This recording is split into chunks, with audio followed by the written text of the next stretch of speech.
Camerounaises, Camerounais, mes chers compatriotes, l'an dernier, dans les mêmes circonstances, j'ai fait le point devant vous de la situation dans 3 secteurs fondamentaux de la vie de notre pays.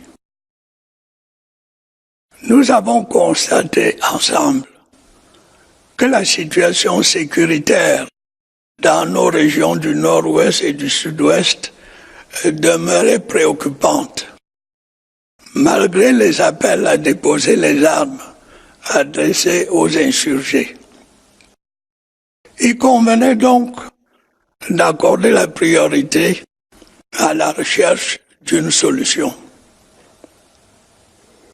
Nous avons pu également observer que notre croissance économique était en progrès, mais qu'il convenait de la conforter pour rester sur la trajectoire de l'émergence.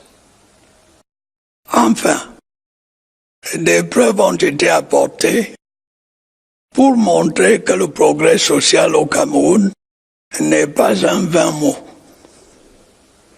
Ce complément essentiel de notre système démocratique est en marche dans ses différentes composantes, éducation, santé, emploi, etc.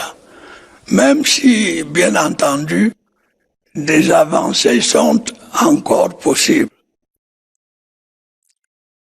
Où en sommes-nous un an plus tard? S'agissant du progrès social, notre objectif reste d'améliorer les conditions de vie de nos concitoyens et, à terme, d'éradiquer la pauvreté. C'est une tâche considérable qui nécessite de gros moyens financiers. Les allocations budgétaires qui lui sont consacrées sont importantes et, évidemment, fonction du niveau des recettes de l'État. Celles-ci, à leur tour, dépendent de la bonne santé de notre économie, dont je vais vous parler dans un instant. Sachez en tout cas que les efforts qui ont été faits au cours des dernières années dans ce domaine seront poursuivis et, si possible, amplifiés. En ce qui concerne la croissance de notre économie, je crois pouvoir dire qu'elle évolue de façon plutôt satisfaisante, même si elle reste contrariée par, entre autres, un contexte international incertain. Dans la période récente, un travail considérable a été accompli pour redresser la situation dans le cadre du programme économique et financier conclu avec le FMI. Notre croissance a repris. L'inflation est maîtrisée. Les déficits budgétaires et extérieurs sont contenus. Notre dette publique reste soutenable. Le programme économique, financier, social et culturel du gouvernement pour 2020, présenté récemment devant l'Assemblée nationale, se situe dans cette continuité. Il repose sur une hypothèse de croissance de 4%, ce qui devrait nous permettre de rester sur la trajectoire de l'accès à l'émergence en 2035. Cet objectif est d'ailleurs repris par notre projet de stratégie nationale de développement pour la période 2020-2030. Et c'est l'occasion pour moi de remercier nos partenaires extérieurs, le FMI déjà cité, mais aussi la Banque mondiale, la Banque africaine de développement et l'Agence française de développement pour leurs appuis budgétaires et leur soutien à nos réformes structurelles. Est-ce à dire que nous pouvons nous reposer sur nos lauriers? Certainement pas. Notre objectif demeure d'accéder à l'émergence à l'horizon 2035. Mais compte tenu de l'instabilité du contexte international et des tensions commerciales qui hypothèquent les échanges, il nous faudra probablement faire des efforts supplémentaires pour rester sur la trajectoire du redressement économique durable de notre pays. Je crois que nous en sommes capables.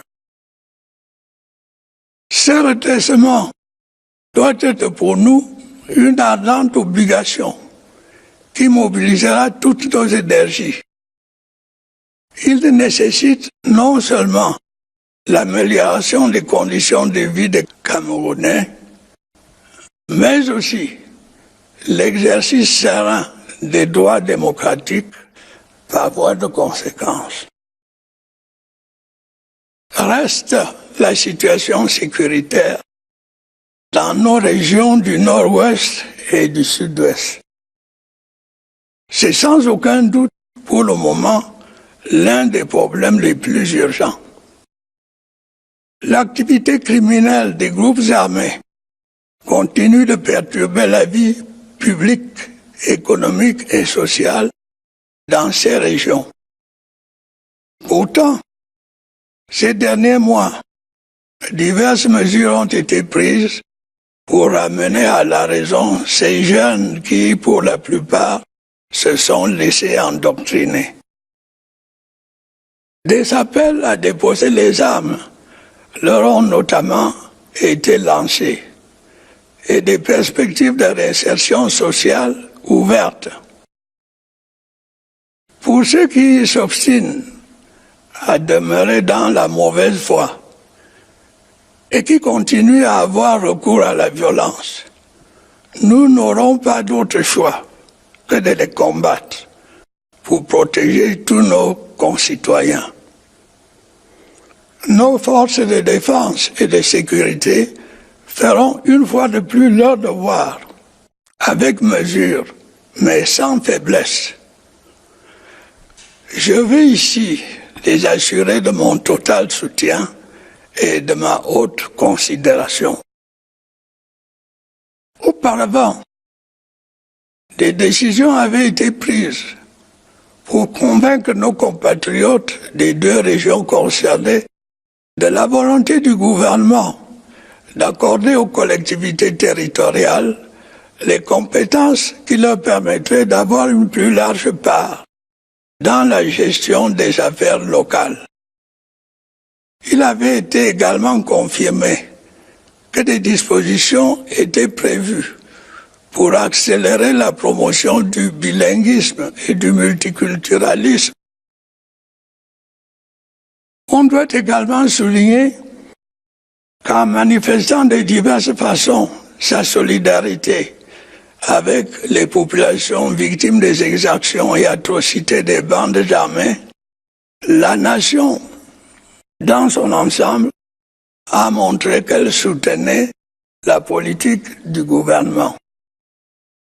Cependant, conscient de la longueur des délais pour mettre en œuvre les réformes envisagées et soucieux d'abréger les désagréments et les souffrances de nos compatriotes du nord-ouest et du sud-ouest, j'ai décidé d'ouvrir dès la fin septembre, on m'excusera de me citer, d'ouvrir un grand dialogue national qui devrait permettre, dans le cadre de notre Constitution, d'examiner les voies et moyens de répondre aux aspirations profondes des populations du nord-ouest et du sud-ouest, mais aussi de toutes les autres composantes de notre nation. Je m'en suis longuement expliqué le 10 septembre dernier, dans un message à tous nos compatriotes, j'ai eu le sentiment que cette initiative avait été largement approuvée par notre opinion publique ainsi que par diverses organisations internationales, dont l'ONU et plusieurs pays amis. Précédé, comme je l'ai rappelé, par diverses offres de paix adressées aux insurgés et accompagné par la libération de plusieurs centaines de détenus, ce grand dialogue national s'est effectivement tenu du 30 septembre au 4 octobre 2019. Il a réuni un large éventail de représentants de la société camerounaise. Je voudrais aujourd'hui remercier tous ceux qui ont bien voulu y participer et féliciter ceux qui l'ont organisé, au premier rang desquels le Premier ministre, chef du gouvernement. Il m'a semblé que les participants ont vécu un grand moment de communion qui leur a permis d'exprimer leur attachement à la paix et à l'unité nationale. J'ai pu apprécier le fait que les Camerounais, dans leur ensemble, ont salué un bon nombre de propositions issues du grand dialogue national. Ainsi, dès le 10 décembre 2019, un projet de loi concernant la promotion du bilinguisme et du multiculturalisme a été adopté par l'Assemblée nationale et le Sénat. Il prévoit que l'usage de l'anglais et du français doit s'appliquer de façon égale à l'ensemble de nos institutions publiques. Le respect de cette loi, j'en suis sûr, renforcera le caractère bilingue de notre pays. Par ailleurs, le 15 décembre 2019, dans le cadre d'une session extraordinaire de l'Assemblée nationale et du Sénat, un projet de loi portant Code général des collectivités territoriales décentralisées a été soumis à l'examen de nos deux chambres parlementaires. Nos députés et nos sénateurs ont ainsi adopté une loi qui comporte des avancées décisives pour notre processus de décentralisation, notamment en ce qui concerne le statut des élus locaux, le fonctionnement des assemblées locales et l'attribution de ressources financières nouvelles et substantielles aux régions. S'agissant particulièrement du Nord-Ouest et du Sud-Ouest, le statut spécial dont ces régions bénéficient prend en compte leurs spécificités du sous-système éducatif anglophone, de la common law et de la chefferie traditionnelle. Mes chers compatriotes, comme vous pouvez le constater, c'est un Cameroun nouveau qui prend ainsi forme. Un Cameroun adapté au temps présent. Un Cameroun qui regarde vers l'avenir. Pour en arriver là, nous avons connu bien des épreuves. Comme par le passé ensemble, nous les avons toutes surmontées. En ce septennat de grandes opportunités pour le Cameroun, le grand dialogue national nous a ouvert la voie pour avancer résolument sur le chemin de la paix, de l'unité nationale et du progrès. Valeurs qui ont toujours fait la grandeur de notre pays. Camerounaises, Camerounais, mes chers compatriotes, avant de conclure, je voudrais vous dire quelques mots au sujet de notre système démocratique.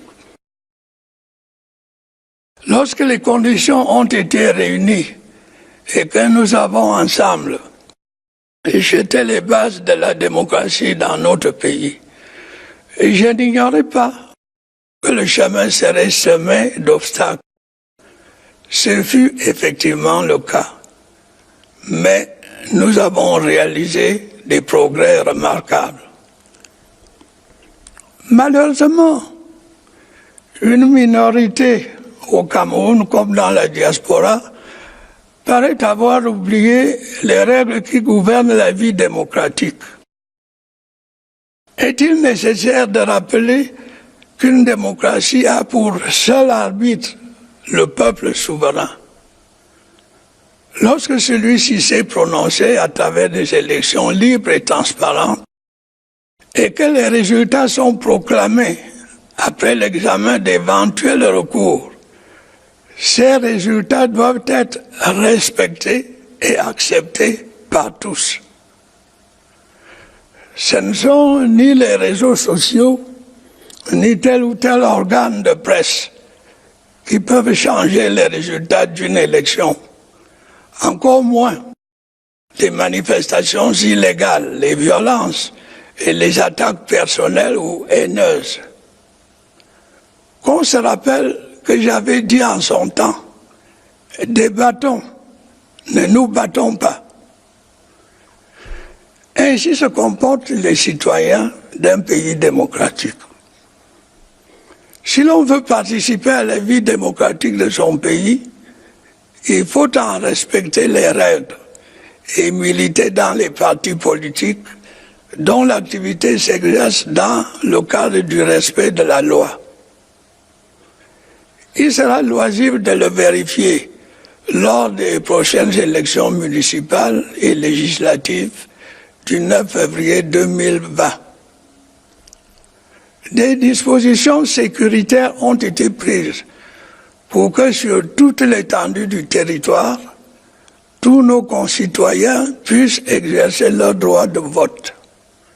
Si cela s'avère nécessaire, elles seront davantage renforcées. J'exhorte donc tous les Camerounais inscrits sur les listes électorales à aller voter, en ayant conscience qu'ils éliront des femmes et des hommes qui traduiront dans les faits les réformes voulues par le peuple camerounais, notamment l'accélération de la mise en œuvre de la décentralisation. S'agissant du comportement excessif de certains de nos compatriotes de la diaspora, qu'ils soient ou qu'ils ne soient plus camerounais, je pense qu'ils devraient, par patriotisme, s'abstenir de propos négatifs à l'égard de leur pays d'origine. On doit toujours respecter sa patrie, ses institutions et ceux qui les incarnent. Mes chers compatriotes, faisons ensemble du Cameroun une terre de grandes opportunités de développement économique et social dans la paix et l'unité. Bonne et heureuse année 2020 à toutes et à tous. Vive la République, vive le Cameroun.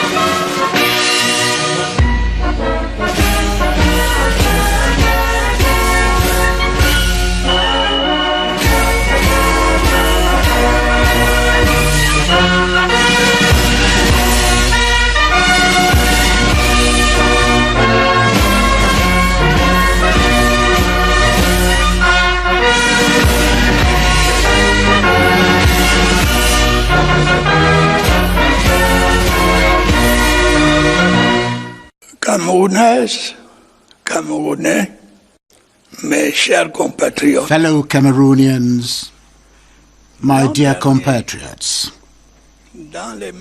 last year, under the same circumstances, I reviewed before you the situation in 3 key areas of the life of our country.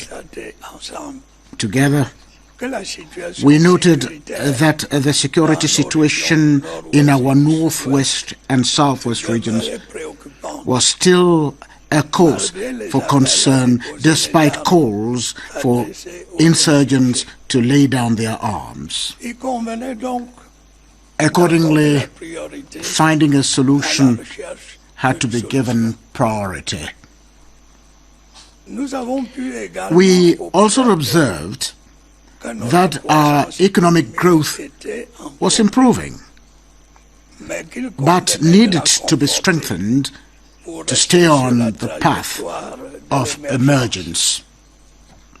Lastly, it was demonstrated that social progress in Cameroon is not mere rhetoric.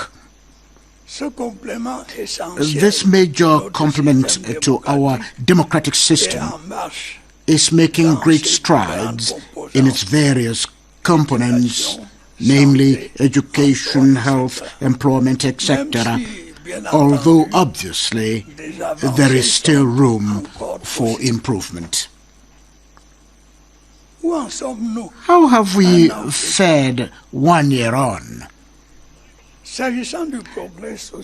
Concerning social progress, our objective remains to improve the living conditions of our fellow citizens and ultimately eradicate poverty. This is a huge task requiring significant financial resources. The budgetary allocations devoted to it are substantial and, of course, depend on the level of government revenue that is also contingent upon the soundness of our economy, which I will be addressing in a moment. In any case, note that the efforts made over the last few years in this domain will be continued and, if possible, stepped up.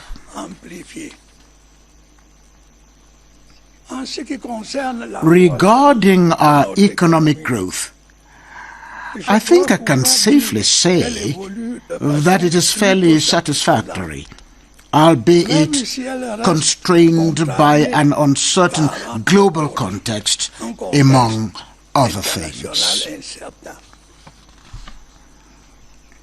Much effort has been made recently to improve the situation under the economic and financial program concluded with the IMF.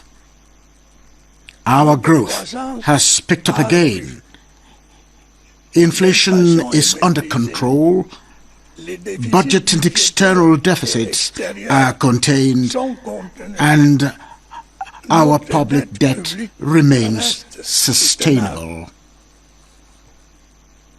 The government's 2020 economic, financial, social and cultural program, which was presented recently before the National Assembly, is consistent with this trend. It is based on a 4% growth assumption, which is expected to keep us on the path to emergence by 2035. Moreover, our draft National Development Strategy for the 2020 to 2030 period seeks to achieve the same objective. I wish to avail myself of this opportunity to thank our foreign partners, including the IMF, which I have already mentioned, the World Bank, the African Development Bank, and the French Development Agency, for their budget support and assistance to our structural reforms. Does this mean that we may now rest on our laurels? Of course not. Our goal remains to become an emerging economy by 2035. However, what with the unstable global context and the tensions that are jeopardizing trade, we may need to redouble our efforts to maintain our country on the path of sustainable economic recovery. I believe we can do it. We must consider such recovery an overriding obligation that will mobilize all our energies. Accordingly, it requires not only improving the living conditions of Cameroonians, but also ensuring the peaceful exercise of democratic rights. Lastly, the security situation in the northwest and southwest regions. Without a doubt, this is one of the most urgent problems at the moment. The criminal activities of armed groups continue to disrupt public, economic, and social life in these regions. Yet, various measures have been taken in recent months to reason with these youth, most of whom have been brainwashed. They have been called upon to lay down their arms, and social reintegration prospects have been offered them. For those who persist in going down the wrong road and continue to use violence, we will have no other choice than to combat them in order to protect all our fellow citizens. Our defense and security forces will once again perform their duty with restraint but without weakness. I wish to reassure them of my full support and high esteem.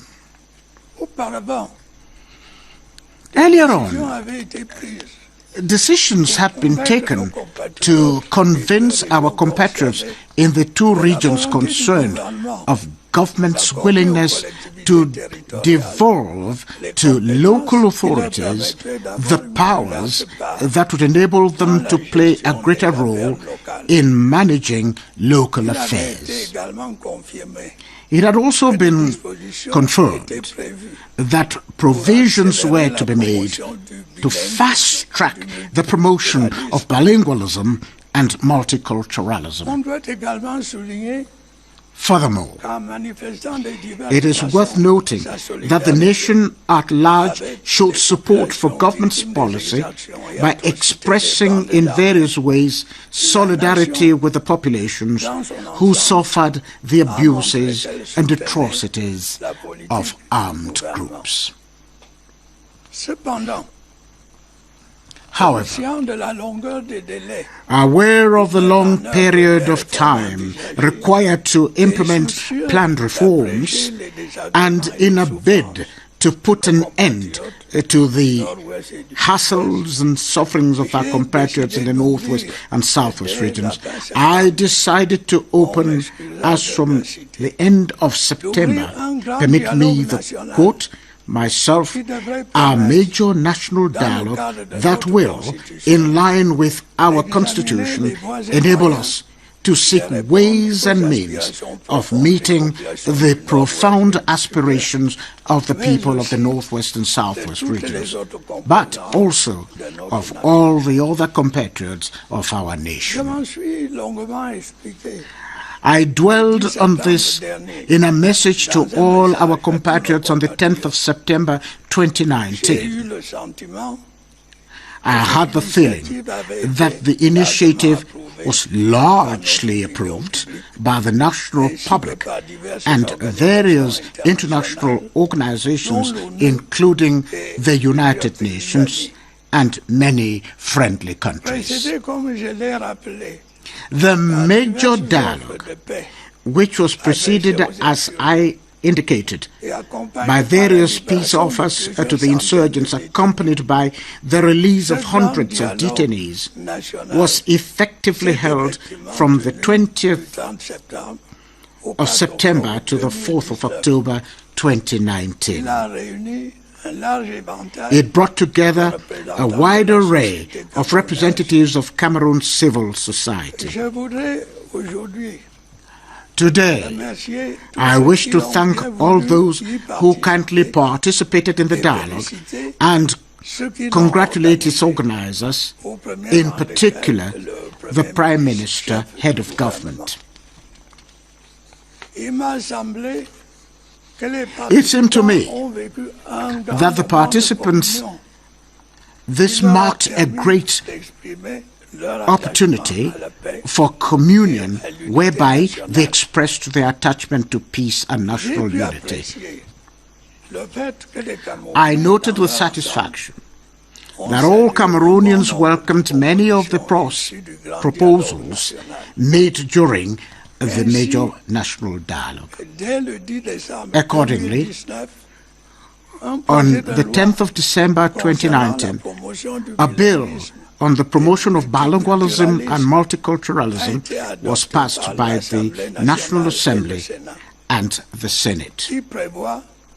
It provides for equal use of English and French in all our public institutions. I am convinced that the effective implementation of this law will strengthen our country's bilingual nature.